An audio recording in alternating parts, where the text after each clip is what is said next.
কুলবেড়িয়াতে আজকে আইএসএফ বামপন্থীদের সমর্থন নিয়ে আইএসএফের মনোনীত প্রার্থী আমি নওশাদ সিদ্দিকী আমার একটা স্ট্রিট কর্নার ছিল। এখানে আমি খবর এসে দেখতে পেলাম সমস্ত দোকান বন্ধ।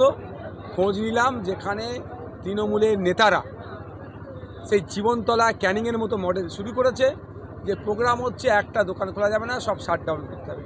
এ কিসের গণতন্ত্র? কী ধরনের গণতান্ত্রিক আচরণ এটা? এই গণতন্ত্র তো স্বাস্থ্যকর নয়।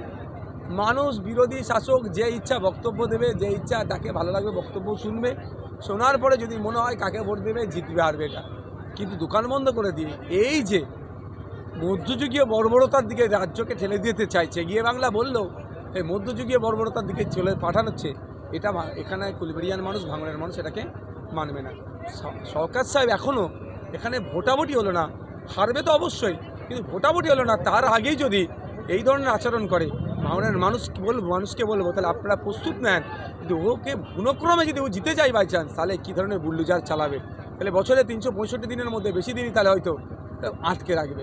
তাই আমি আপনাদের বলবো, আপনাদের মাধ্যমে সাধারণ মানুষকে বলবো, এই সময়ে আমাদের উচিত হবে, এই সময়ে আমাদেরকে ঐক্যবদ্ধ হতে হবে। ভাঙড় থেকে এই নটোরিয়াস ক্রিমিনালকে বিসর্জন দিতে হবে। ভাঙড়ে যে অপসংস্কৃতির অবতরণ করছে, এর থেকে ভাঙড়কে মুক্ত রাখতে হবে।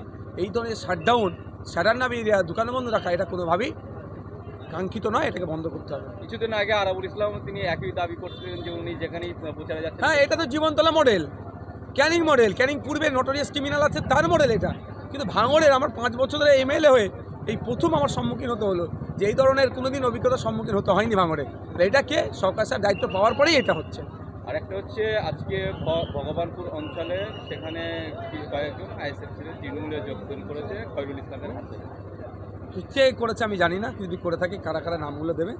আমি আপনাদের জানিয়ে রাখি, জিরেনগাছাতে আজকে 52 নম্বর বুথ, 53 নম্বর বুথে লড়াকু সৈনিক হিসেবে পরিচিত ছিল তৃণমূলে, তারা প্রায় 7 জন থেকে 9 জনের একটা লিডারশিপের টিম, তাদের সাথে 50 জনকে নিয়ে আইএসএফে যোগদান করেছে, যেটা খয়রুল ইসলাম সাহেবের নিজের বুথ সেখান থেকে।